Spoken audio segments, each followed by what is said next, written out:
Hello guys, ഇന്ന് ലൈവിൽ എന്തൊക്കെയാണ് നടന്നത് നമുക്കറിയണ്ടേ. റിയാസ് അങ്ങനെ പുറത്തേക്ക് പോയിരിക്കുകയാണ്. റിയാസിൻ്റെ ടാസ്കൊക്കെ കഴിഞ്ഞു. റിയാസ് ടാസ്കിൽ പരാജയപ്പെട്ടു. അങ്ങനെ നമ്മുടെ ഹൗസ് മേറ്റ്സിന് ഒരു പണിയാണ് കിട്ടിയിരിക്കുന്നത്. അപ്പോൾ എല്ലാം പറയാം. നിങ്ങൾക്ക് ചാനൽ ഇഷ്ടപ്പെട്ടാണെങ്കിൽ എല്ലാവരും ഒന്ന് സബ്സ്ക്രൈബ് ചെയ്യണം കേട്ടോ. അതുപോലെ തന്നെ വീഡിയോ ഇഷ്ടപ്പെട്ടാൽ ലൈക്ക് ചെയ്യാൻ മറക്കണ്ട. നിങ്ങളുടെ കമൻസൊക്കെ അറിയിക്കുക കേട്ടോ. അപ്പോൾ ഇന്നിപ്പോൾ രാവിലത്തെ ഒരു മോർണിംഗിലെന്ന് പറഞ്ഞാൽ രാവിലെ തന്നെ ഏർലി മോർണിംഗ് തന്നെ ഇവർ പരിപാടിയൊക്കെ തുടങ്ങി കേട്ടോ. ടാസ്കൊക്കെ നേരത്തെ തന്നെ ഈ പ്രാവശ്യം ഇന്ന് തുടങ്ങി. കാരണം ലാസ്റ്റ് ഡേ ആണല്ലോ, വീക്ക്ലി ടാസ്കിൻ്റെ ലാസ്റ്റ് ഡേ ആയിരുന്നു. റിയാസ് അലിം ഓൾറെഡി ഉണ്ടായിരുന്നു. ഇന്നലെ രാത്രി തന്നെ റിയാസ് അലിമിന് 3 ടാസ്ക്കാണ് കൊടുത്തിരുന്നത്. ഒന്ന് അതിപ്പോൾ ലാസ്റ്റാണ് പറഞ്ഞത്. അത് പക്ഷേ നമുക്കറിയുന്ന ടാസ്കിൻ്റെ ഭാഗമായിട്ട്, കാരണം പ്രൊമോയിലൊക്കെ നമ്മൾ ഓൾറെഡി കണ്ടിട്ടുണ്ടായിരുന്നല്ലോ.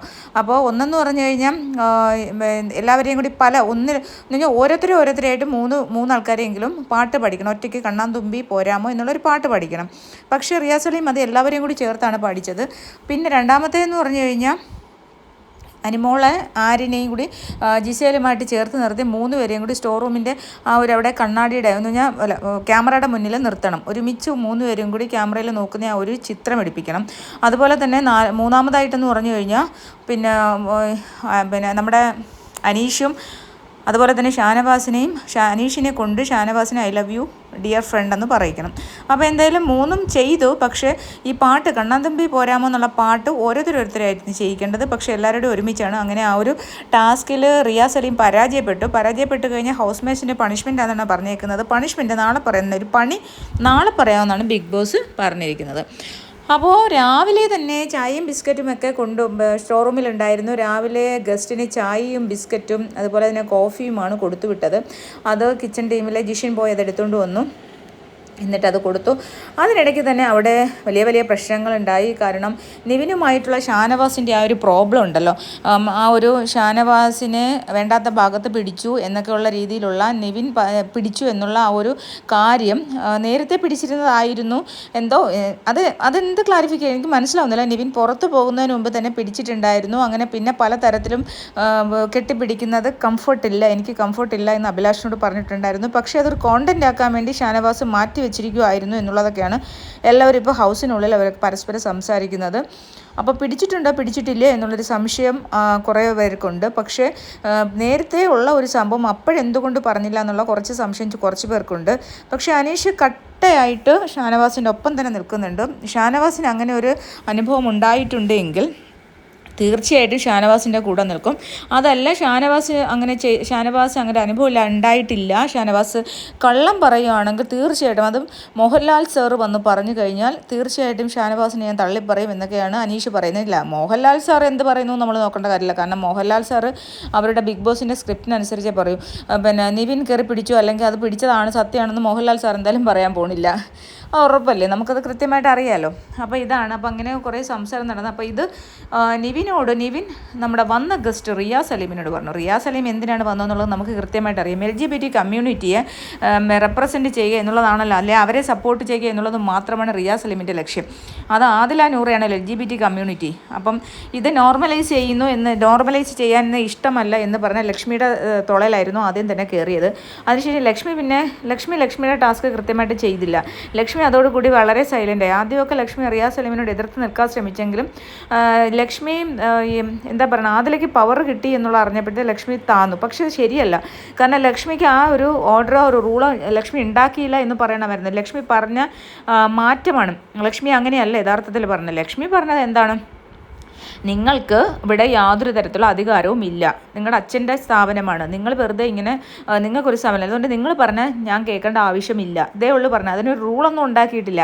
അപ്പോൾ അത് ലക്ഷ്മി അതിനെ ആർഗ്യൂ ചെയ്തില്ല, അതിനെ വാദിച്ചില്ല. അങ്ങനെ ഞാൻ പറഞ്ഞിട്ടില്ല, അങ്ങനെ ഒരു റൂൾ ഞാൻ ഉണ്ടാക്കിയിട്ടില്ല. ഞാൻ ഉണ്ടാക്കിയ റൂളെന്ന് പറഞ്ഞാൽ എൻ്റെ കോയിൻ കൊടുക്കുന്ന മാത്രമാണ് എനിക്ക് അധികാരം, അല്ലാണ്ട് ഞാൻ വേറൊരു അധികാരവും പുതുതായിട്ട് ഉണ്ടാക്കിയില്ല. അച്ഛൻ തന്ന അധികാരങ്ങൾ മാത്രമേ ഉള്ളൂ എന്ന് പറഞ്ഞെങ്കിൽ ഇവിടെ ആദിലേക്ക് ആ പവർ കിട്ടില്ലായിരുന്നു. അതറിയാൻ വയ്യാതെ ലക്ഷ്മി അങ്ങ് സൈലൻ്റായി. ലക്ഷ്മി എന്ന് പറയുന്നത് വെറും പാവയായി മാറി. ആദ്യം തന്നെ പാവയാക്കാൻ പറ്റുമോ എന്ന് ചോദിച്ചതാണ് അതിൽ. അപ്പോൾ ബിഗ് ബോസ് പറ്റില്ല എന്ന് പറഞ്ഞു. അപ്പോൾ ലക്ഷ്മിക്ക് ബുദ്ധിയില്ല. ലക്ഷ്മി ഒരു ഗെയിമറേ അല്ല. ഒരു ബിഗ് ബോസ് സീസൺ മര്യാദയ്ക്ക് ഗെയിം കളിക്കാൻ വന്ന ഒരാളെ അല്ല. അതിനകത്ത് ലക്ഷ്മിയോട് എനിക്ക് ഇനി യോജിക്കാൻ പറ്റില്ല. അപ്പോൾ അതിനുശേഷം പിന്നെ ആ സമയത്ത് നിവിൻ ഈ റിയാസിനോട് ഈ കാര്യം അങ്ങോട്ട് പിടിച്ച കാര്യങ്ങൾ അല്ലെങ്കിൽ ആ ഒരു അലിഗേഷൻ പറഞ്ഞു, ആ ഒരു സബ്ജക്റ്റ് എടുത്തിട്ട്. അപ്പം റിയാസിന് എന്തെങ്കിലും ഇങ്ങനെയുള്ള കാര്യങ്ങൾ കിട്ടിക്കഴിഞ്ഞാൽ റിയാസ് ഭയങ്കര ചൊറിയാനായിട്ട് ഭയങ്കര മിടുക്കനല്ല, പുറത്ത് തന്നെ ഇവിടെ ചൊറിച്ചിൽ നടക്കുമായിരുന്നു. അപ്പോൾ അത് കിട്ടിയപ്പോഴത്തേക്കും അനീഷിനെ വിളിച്ച് അത് ചോദിച്ചു. അനീഷ് പറഞ്ഞു ഇങ്ങനൊരു സംഭവം ഷാനവാസ് എന്നോട് പറഞ്ഞിട്ടുണ്ട്, ഇതാണ് സംഭവം എന്ന് പറഞ്ഞു. അപ്പം ഇങ്ങനെ ചോദിക്കുന്നത് ഷാനവാസ് കേട്ടു. അപ്പോൾ ഷാനവാസ് കേട്ടപ്പോൾ സത്യം പറഞ്ഞു കഴിഞ്ഞാൽ ഗസ്റ്റിനോട് നമ്മളെ ഇവിടുത്തെ ഒരു ഡോക്ടർ എന്ന് പറയുന്ന ഒരു തസ്തികയിലുള്ള ഒരു ഹോട്ടലിലെ ഒരാൾ ഒരിക്കലും അത് ഗസ്റ്റിനോട് പറയേണ്ട ആവശ്യകതയില്ല. അപ്പോൾ ഗസ്റ്റിനോട് അത് പറഞ്ഞു. പിന്നെ അതുപോലെ തന്നെ ഇവരിപ്പോൾ മനഃപൂർവ്വം അനീഷിനെയും ഷാനവാസിനെയും ദ്രോഹിക്കാൻ വേണ്ടി ഈ നമ്മുടെ തെർമോക്കോൾ ഉണ്ടല്ലോ, തെർമോക്കോളിൻ്റെ ഒരു സാധനം കുറേ ബോൾ പോലുള്ള സാധനം നിറച്ചൊരു പാത്രത്തിൽ ഇട്ടിരുന്നു. ഇതെല്ലാം ആ ഒരു നമ്മുടെ കിടക്കുന്ന കിടക്കുന്ന ബെഡ്റൂമിൽ ഫുള്ള് വിതറി. അപ്പോൾ ഇങ്ങനെയുള്ള സാധനം തൂക്കാൻ ഭയങ്കര പാടാണ്, അറിയാലോ, അങ്ങനെ തൂത്തിട്ടുള്ളവർക്കറിയാം, എനിക്കറിയാം. അതും മാറ്റ് ഇട്ടേക്കോ, നമ്മൾ സാധാരണ തറയാണേലും കുഴപ്പമില്ല, ഇത് മാറ്റാണ്. ആ മാറ്റിനകത്ത് നിന്ന് അതെല്ലാം ഒത്തിരിയും കഷ്ടപ്പെട്ടവർ അങ്ങനെ ഇവരെ കൊണ്ട് വളരെ പട്ടിപ്പണി, സത്യം പറഞ്ഞാൽ പട്ടിപ്പണി ചെയ്യിച്ചു. അനീഷിനെ കൊണ്ടും ഷാനവാസിനെ കൊണ്ടും പട്ടിപ്പണി ചെയ്യിച്ചു. മാക്സിമം ഷാനവാസിന് സുഖമില്ല എന്ന് അറിയാവുന്നതുകൊണ്ട് അനീഷ് തന്നെയാണ് കൂടുതലും പണി ചെയ്തത്. ഷാനവാസ് ചെയ്തില്ലെന്നല്ല, ഷാനവാസ് നന്നായിട്ട് പണിഞ്ഞു, അവർ നല്ല കൂട്ടായിട്ട് തന്നെ പണിഞ്ഞു. അപ്പോൾ എന്നിട്ട് ഇത് പറഞ്ഞതുമായിട്ട് ബന്ധപ്പെട്ട് വീണ്ടും നിവിൻ നിന്ന് റിയാസുമായിട്ട് ചൊറിയുവാണ്. അപ്പോൾ ചൊറിഞ്ഞപ്പോൾ ഷാനവാസ് പറഞ്ഞു, മോനെ റിയാസ്, നീ അളിഞ്ഞ് ഇവിടുന്ന് പോകത്തുള്ളൂ, നീ ഗസ്റ്റാണെങ്കിൽ ഗസ്റ്റിൻ്റെ കാര്യങ്ങൾ മാത്രം നോക്കിയാൽ മതി. ഇത് ഹോട്ടലാണെങ്കിൽ ഹോട്ടലിൽ വന്ന ഗസ്റ്റായിട്ട് മാത്രം നില്ല്, നീ പഴയ കാര്യങ്ങൾ വല്ലവരോടും ചോദിച്ചു മനസ്സിലാക്കി വഴക്കിന് വരല്ലേ എന്ന് പറഞ്ഞു. എൻ്റെ മേക്കിട്ട് കയറിയാൽ നീ അളിഞ്ഞേ പോത്തോളം എന്ന് പറഞ്ഞു. അതിനുശേഷം വീണ്ടും പറഞ്ഞു, നിന്നെ ഉടച്ച് ഞാനങ്ങ് വിടുവേ, കൂടുതൽ ഇങ്ങോട്ട് മേക്കിട്ട് കയറിയാൽ നീ അടിച്ച് നിന്നെ ഉടച്ചങ്ങ് വിടുവേ എന്ന് പറഞ്ഞു. അപ്പോൾ അപ്പോഴത്തേക്കും ഒരു എന്താ പറയുന്നത്, അപ്പോഴത്തേക്ക് റിയാസ് സാബുമാനോട് ചോദിച്ചു എന്താണ് അയാൾ പറഞ്ഞതെന്ന് ചോദിച്ചു. അപ്പോൾ പറഞ്ഞു ഇങ്ങനെയാണെന്ന് പറഞ്ഞു. പറഞ്ഞപ്പോഴത്തേക്കും എന്താ ഇത്രയും ഇതില്ലാത്ത ആൾക്കാർ മറ്റേത് മറിച്ചത് ചീപ്പ് ഗെയിം മറ്റേത് മറിച്ചതൊക്കെ പറഞ്ഞു. അത് കഴിഞ്ഞിട്ട് തന്നെ താൻ കൂടുതൽ ചീപ്പ് സീരിയൽ എടുക്കല്ലേ എന്നൊക്കെ പറഞ്ഞ് കുറേ ഈ ചീപ്പ് സീരിയൽ എന്നൊക്കെയുള്ള വാക്കുകൾ വളരെ അൺനെസസറി ആവശ്യമില്ലാത്ത പ്രയോഗങ്ങളാണ് റിയാസ് അവിടെ പ്രയോഗിച്ചത്. അങ്ങനെ അവർ തമ്മിൽ നല്ല ഒരു ഫൈറ്റ് നടന്നു. നമ്മുടെ ജനറൽ മാനേജറാണ് ഈ ബാക്കിലൊക്കെ ഉള്ളത്. ജനറൽ മാനേജറൊന്നും മൈൻഡ് ചെയ്യുന്നില്ല. ജനറൽ മാനേജർ എന്ന് പറഞ്ഞാൽ അവർക്ക് അവരുടെ പവർ അറിയില്ല, അവരെന്താണ് ചെയ്യേണ്ടത്, അവരെന്തൊക്കെ ചെയ്യാം. അവർ ജനറൽ മാനേജർ, കമ്പനിയുടെ ജനറൽ മാനേജറാണ്. മറ്റേ ആദിലേക്ക് പവർ കിട്ടിയെന്ന് പറഞ്ഞപ്പോൾ തന്നെ എന്ത് പവറാണ്, അതും അവരെങ്ങനെ റൂളുണ്ടെങ്കിൽ ആ റൂള് മാത്രമാണ്, അല്ലാണ്ട് വേറൊരു അധികാരമോ ഇവർ പാവമായിട്ടുള്ള അധികാരമൊന്നുമില്ല. കാരണം ബിഗ് ബോസും വിചാരിച്ച ഈ ലക്ഷ്മിയെ കൊണ്ടൊരു കാര്യം നടക്കത്തില്ല. അപ്പോൾ ആദിലെങ്കിലും എന്തെങ്കിലും ചെയ്യട്ടെ. അപ്പോൾ ആദില തനി ദൂർത്തായിട്ടുള്ള അധികാരം അങ്ങ് സ്ഥാപിച്ചു. എല്ലാത്തിനും അവരുടെ അഭിപ്രായം വേണം എന്നുള്ളൊരവസ്ഥയിലാക്കി. അപ്പോൾ എന്ന് പറഞ്ഞാൽ പാവയായി കളഞ്ഞു. ലക്ഷ്മിനെ പാവയാക്കിക്കൊണ്ടാണ് പിന്നീട് ആദില പെരുമാറിയത്. ഇന്നലെ രാത്രി തന്നെ കറികൾക്കൊക്കെ ഉപ്പിട്ടു, അതൊക്കെ പ്രാങ്കാക്കി. പിന്നെ പ്രാങ്കാന്ന് പറഞ്ഞു ഒനിയലിനോട്.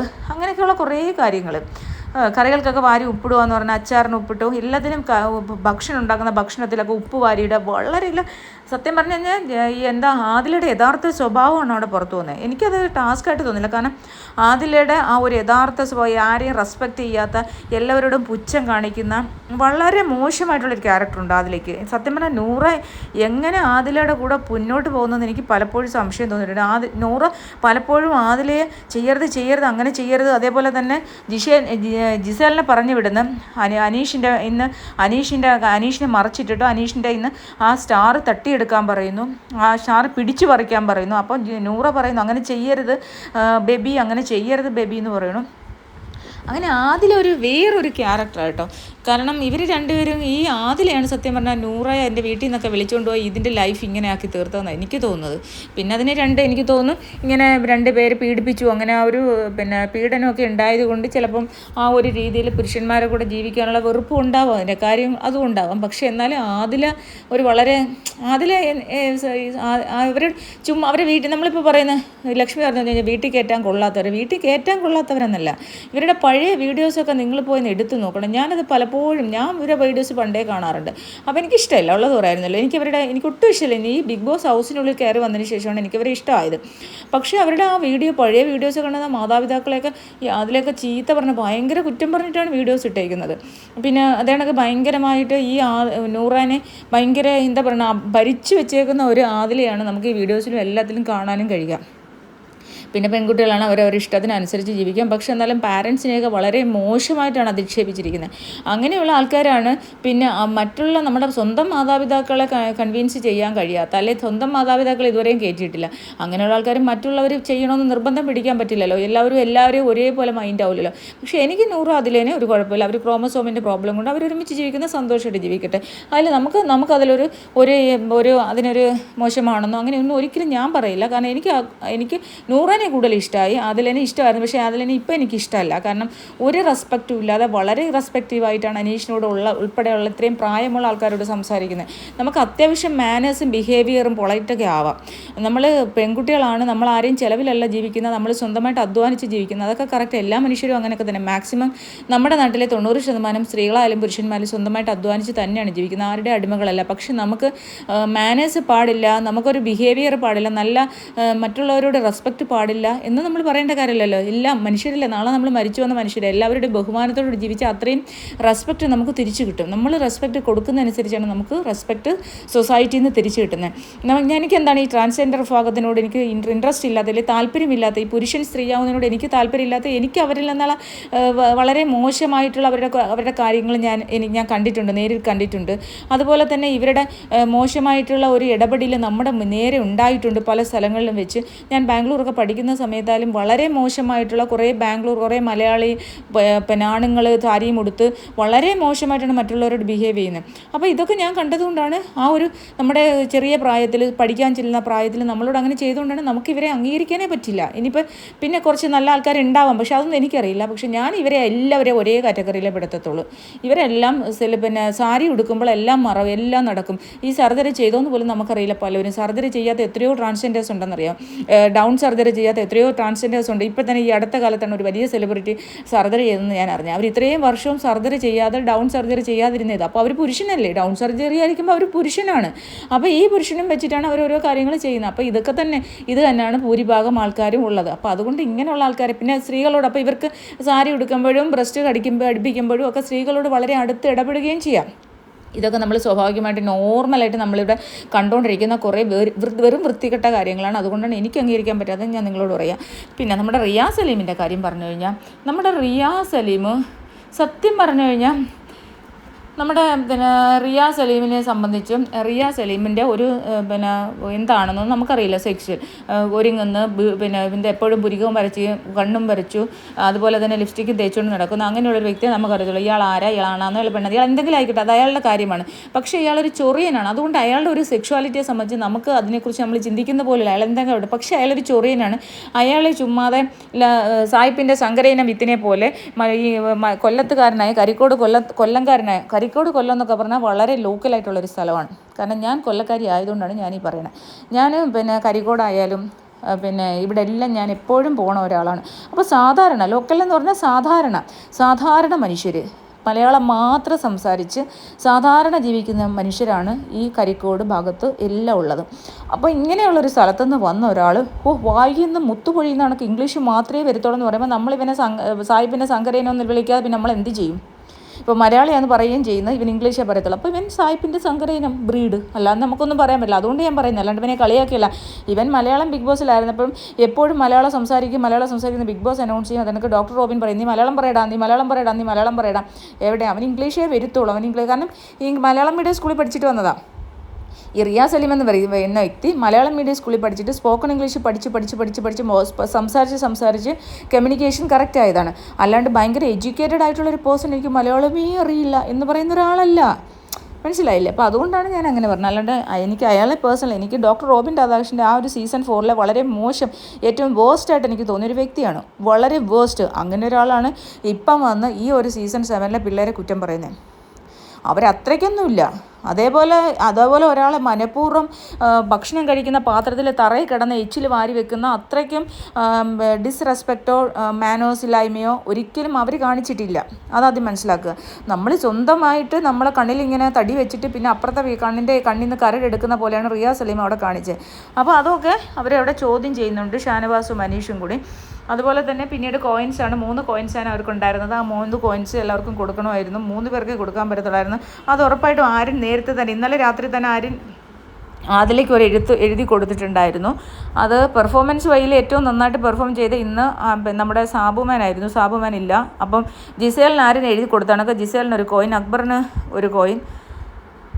അതുപോലെ പിന്നെ കൊടുക്കുന്ന അനുമോള് നന്നായിട്ട് ചെയ്തു എന്ന് പറയുന്നു. പക്ഷേ അതിനൊക്കെ സാബുമാൻ ഉണ്ടായിരുന്നു. പക്ഷേ നൂറാക്കി കൊടുത്തു. കാരണം നൂറാക്കി കൊടുത്തില്ലെങ്കിൽ ആദിലേക്ക് പ്രശ്നമാകുന്ന കരുതിയാണ് നൂറാക്കി കൊടുത്തത്. അപ്പോൾ ഇത്ര കാര്യങ്ങളാണ് ഇന്നിപ്പോൾ സംഭവിച്ചത്. പിന്നെ എന്തായാലും റിയാസ് അലിയും പോയി കുറേ കാര്യങ്ങളൊക്കെ ഇതിനൊക്കെ കുറേ കുറ്റങ്ങളൊക്കെ പറഞ്ഞു. നിങ്ങളുടെ ബിഹേവിയർ കുറച്ച് ആൾക്കാർ അതിനൊക്കെ ഷാനവാസിനോട് കൈ കൊടുത്തില്ല, ഷാനവാസിനെ കെട്ടിപ്പിടിച്ചില്ല. ബാക്കിയുള്ളവരെല്ലാം ചെന്ന് കെട്ടിപ്പിടിച്ചു. ഷാനവാസ് ഇവൻ എല്ലാവരുടെയും പോയി. അനീഷ് പിന്നെ ഫ്രണ്ടിൽ തന്നെ നിന്നതുകൊണ്ട് അനീഷ് അങ്ങ് കെട്ടിപ്പിടിച്ചു. പിന്നെ ലക്ഷ്മിക്ക് ജസ്റ്റ് ലക്ഷ്മി ഇങ്ങനെ കൈ നീട്ടിയപ്പോൾ ലക്ഷ്മിക്ക് ജസ്റ്റ് കൈ ഒന്ന് കൊടുത്തു. അല്ലാണ്ട് പോകുന്ന നേരത്ത് ഷാനവാസിന് കൈ കൊടുക്കുകയോ കെട്ടിപ്പിടിക്കുകയോ ഒന്നും ചെയ്തില്ല. കാരണം ഷാനവാസ് ഇങ്ങനെ കുറച്ച് ആംഗ്യമൊക്കെ കാണിച്ചിട്ടാണ് റിയാസ് സലീമിനോട് പറഞ്ഞത്. നീ അളിഞ്ഞേ പോകത്തുള്ളൂ എന്നുള്ളൊരു ഡയലോഗും പറയല്ലോ. അങ്ങനെ റിയാസ് സലീം വീട്ടിൽ നിന്ന് പോയിട്ടുണ്ട്. പുറത്തിറങ്ങി പറഞ്ഞതൊക്കെ നമ്മൾ കേട്ടതാണല്ലോ, ഓൾറെഡി കേട്ടതാണല്ലോ. അപ്പം ഞാനിതിപ്പോൾ പറയുന്ന ലൈവിൽ നടന്ന കാര്യങ്ങളാണ്. ലൈവ് നമ്മളിപ്പോൾ കണ്ടതല്ലേ ഉള്ളൂ. നേരത്തെ ഇയാൾ ഒരു ദിവസം മുമ്പുള്ളതാണല്ലോ, ഇയാൾ ഇറങ്ങിയിട്ട് പലതും പറഞ്ഞിട്ടുണ്ട്. അപ്പോൾ ഓക്കെ ഗൈസ്, നെക്സ്റ്റ് വീഡിയോ ആയിട്ട് വരുന്നതായിരിക്കും. ബൈ.